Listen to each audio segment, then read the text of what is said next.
چیز کی ایک ابتدا ہوتی ہے اور انسان کی ابتدا حضرت آدم علیہ السلام سے ہوئی۔ وہ پہلے انسان تھے، پہلے نبی تھے اور ان کی زندگی میں ہمارے لیے بے شمار سبق چھپے ہیں۔ یہ صرف ایک کہانی نہیں بلکہ ہماری حقیقت ہے، ہمارا آغاز، ہماری آزمائش اور ہماری ہدایت کا پہلا باب۔ سوچئے، جب زمین خالی تھی، انسان نام کی کوئی مخلوق نہیں تھی، تب اللہ تعالیٰ نے ارادہ فرمایا کہ ایک ایسا مخلوق پیدا کی جائے جو زمین کا خلیفہ ہو، جو اچائی اور برائی میں تمیز کر سکے، جسے علم عطا کیا جائے اور جسے آزمائش میں ڈالا جائے۔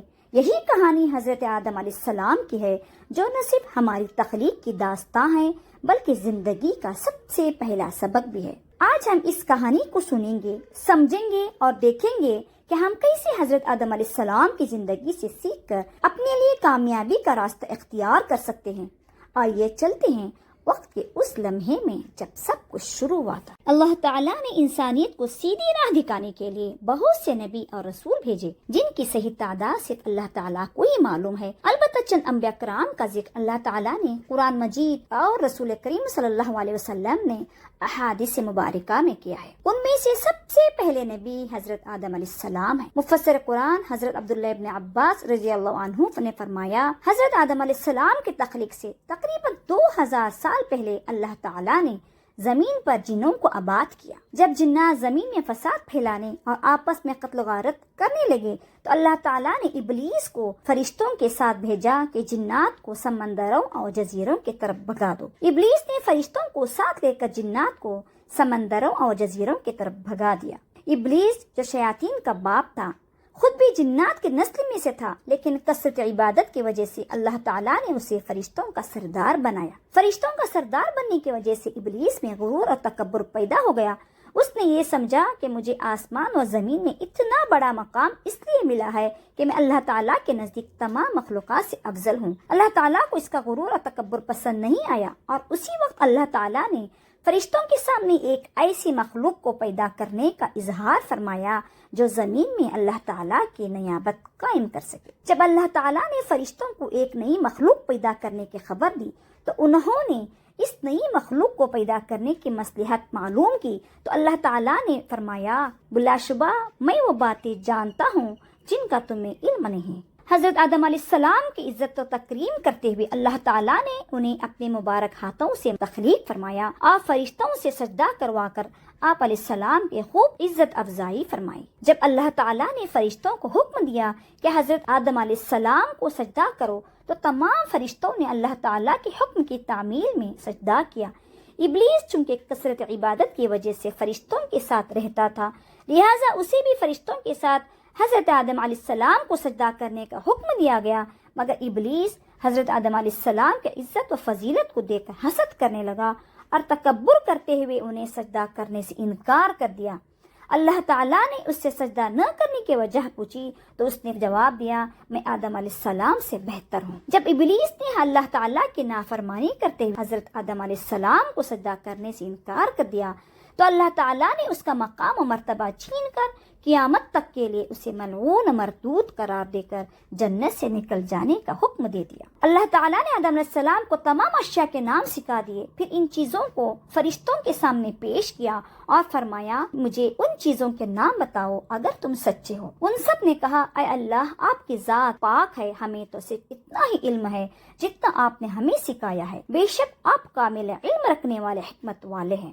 اللہ تعالیٰ نے فرمایا کہ اے آدم، انہیں ان چیزوں کے نام بتاؤ۔ جب آدم علیہ السلام نے انہیں ان چیزوں کے نام بتا دیے تو اللہ تعالیٰ نے فرمایا، کیا میں نے تم سے نہیں کہا تھا کہ میں ہی زمین و آسمان کا غیب جانتا ہوں اور میں جانتا ہوں جو کچھ تم ظاہر کر رہے ہو اور جو کچھ تم چھپا رہے ہو۔ حضرت حوا علیہ السلام کی پیدائش سے پہلے حضرت آدم علیہ السلام اکیلے تھے، ان کا کوئی ہم جنس نہیں تھا۔ اللہ تعالیٰ نے ان کی دل جوئی اور تسکین کے لیے انہی کے جسم میں سے بائیں طرف کی چھوٹی پسلی سے حضرت حوا علیہ السلام کو پیدا فرمایا اور ان کی بیوی بنا کر انہیں جنت میں رہنے کا حکم دیا۔ جب اللہ تعالیٰ نے حضرت آدم و حوا کو عزت و اکرام سے نوازتے ہوئے جنت میں رہنے کا حکم دیا، شیطان کو انسان کی عزت و تکریم برداشت نہ ہوئی۔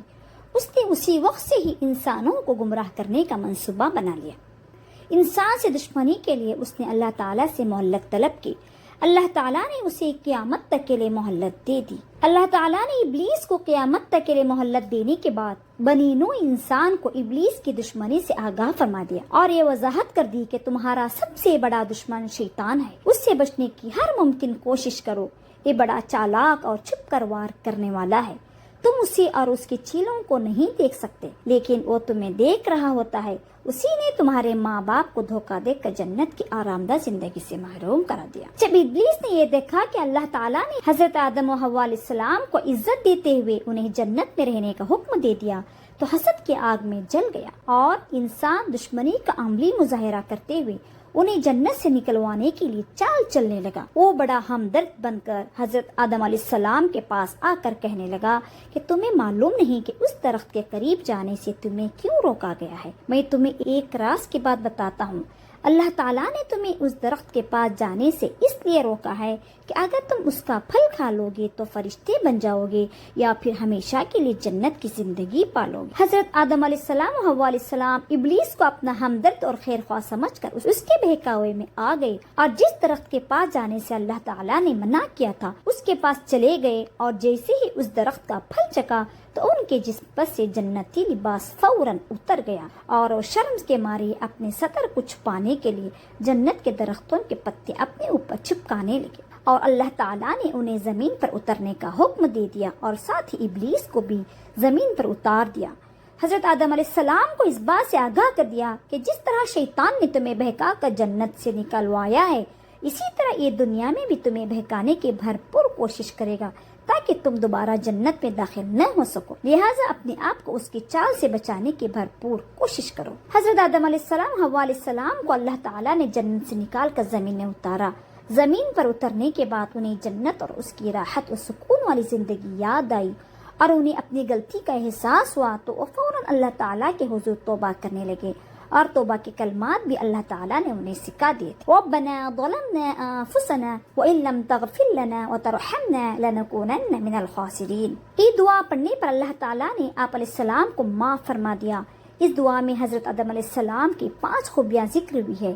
اپنے غلطی کا اعتراف کیا، غلطی پر شرمندہ ہوئے، اپنے نفس کو ملامت کی، فوراً توبہ کی، اللہ کے رحمت سے نا امید نہ ہوئی۔ اللہ تعالیٰ نے آدم علیہ السلام و حوا علیہ السلام کو بہت ساری اولاد عطا فرمائی۔ حضرت ابی بن کعب رضی اللہ عنہ فرماتے ہیں جب حضرت آدم علیہ السلام کی وفات کا وقت قریب آیا تو انہوں نے اپنے بیٹوں سے فرمایا، اے میرے بیٹو، میرا جنت کے پھل کھانے کو جی چاہ رہا ہے۔ بیٹے پھل کی تلاش میں نکل پڑے۔ سامنے سے فرشتے آتے نظر آئے جن کے پاس حضرت آدم علیہ السلام کا کفن اور خوشبو تھی۔ فرشتوں نے پوچھا، اے آدم کے اولاد، تمہیں کس چیز کی تلاش ہے؟ بیٹوں نے جواب دیا، ہمارے والد صاحب کی طبیعت ناساز ہے اور وہ جنت کے پھل کھانے کی خواہش رکھتے ہیں۔ فرشتوں نے کہا، تم واپس چلے جاؤ کیونکہ تمہارے والد فوت ہونے والے ہیں۔ فرشتوں نے آ کر ان کے روح قبض کی، ان کو غسل دیا، کفن پہنایا، خوشبو لگائی اور آپ علیہ السلام کے لیے قبر لحد تیار کی، پھر نماز جنازہ ادا کی اور قبر میں رکھ کر اوپر سے مٹی ڈال دی۔ پھر مخاطب ہو کر کہا، اے آدم کے بیٹو، تمہارے لیے مردوں کے دفن کرنے کا یہی طریقہ ہے۔